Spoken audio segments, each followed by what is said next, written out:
What's the #1 killer of all Americans today? It's not car accidents, it's not guns, and it's not cancer. The #1 killer is heart disease. Heart disease is going to kill more than 50% of Americans today.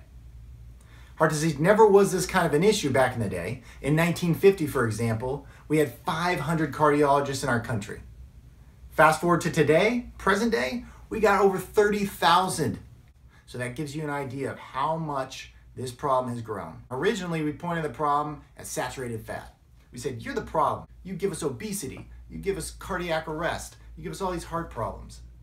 But what we found through research is that that's not the case. Saturated fat's actually our friend, so we have a lot of apologizing to do. The real issue, the real problem makers are carbohydrates/sugars, as well as trans fats.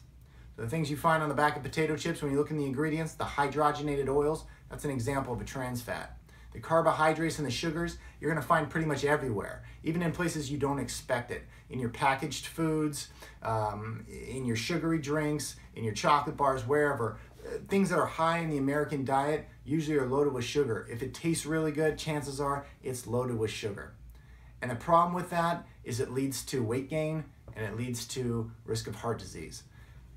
Our diet should include much more saturated fat. Should be high in things like grass-fed organic butter, high in things like avocados, coconut oil, nuts and seeds, olives, things like that.